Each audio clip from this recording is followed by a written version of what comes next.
Hello my fellow readers, in this video I'm going to talk about A Fate Inked in Blood, which was so funny to me because this was a fairy loot book, and I remember when I got it I'm like, what the heck is this?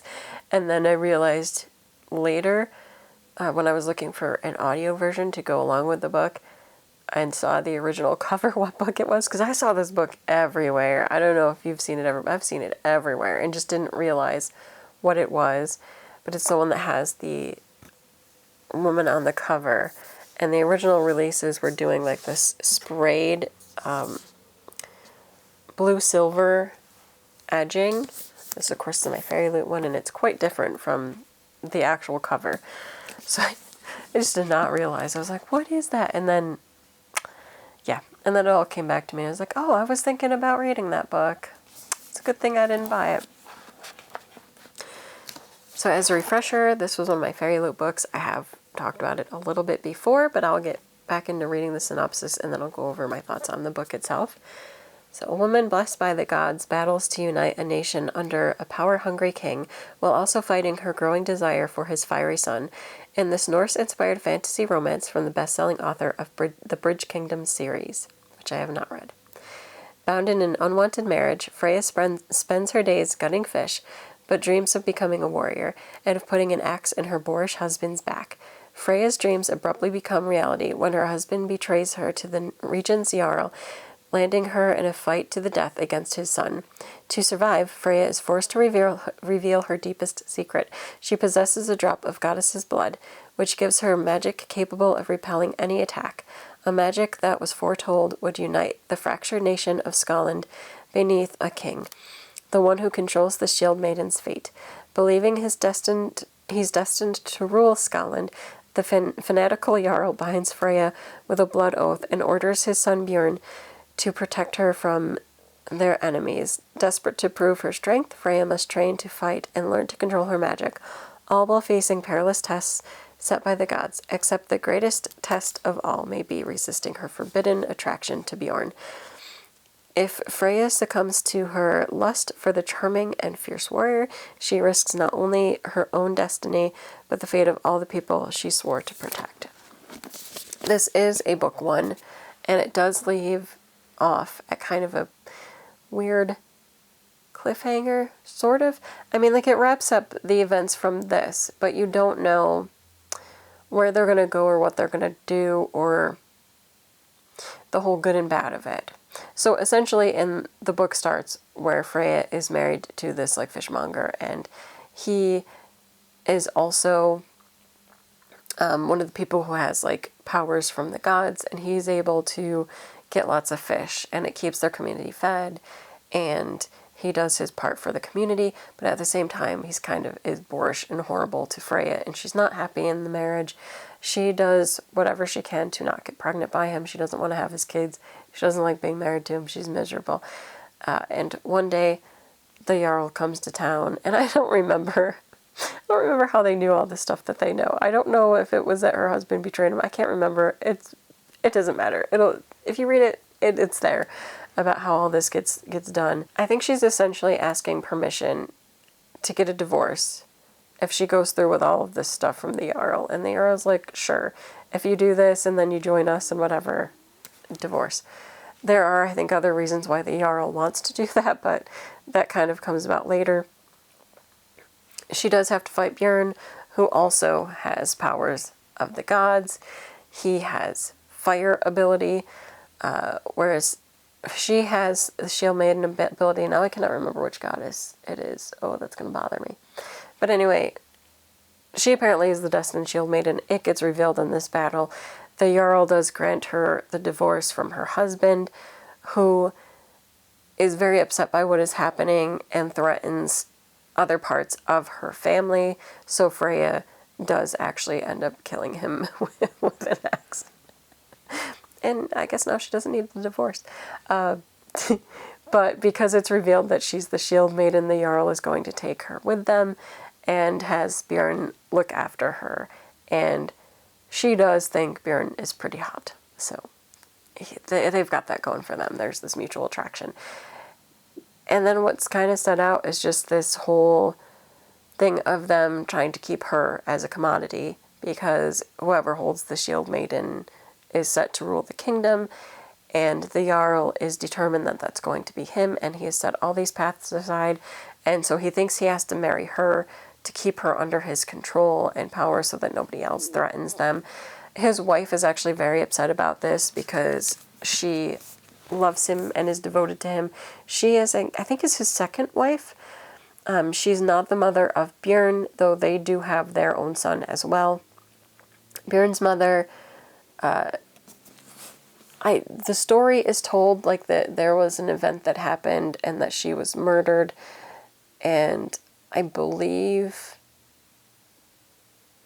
they blame the enemy for killing her, but there's a whole secret there that gets revealed.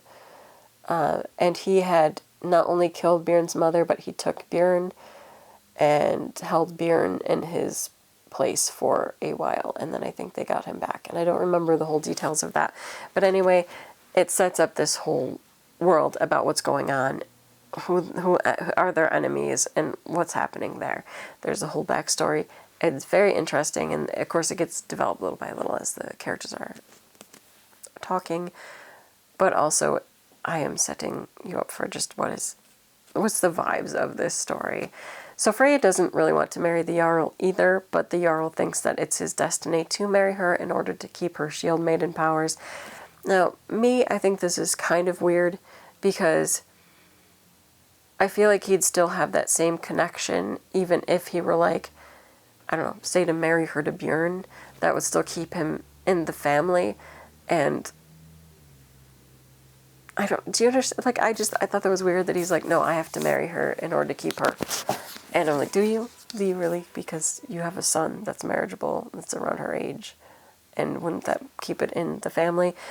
But I think maybe that just shows that he doesn't necessarily have full trust in Bjorn either.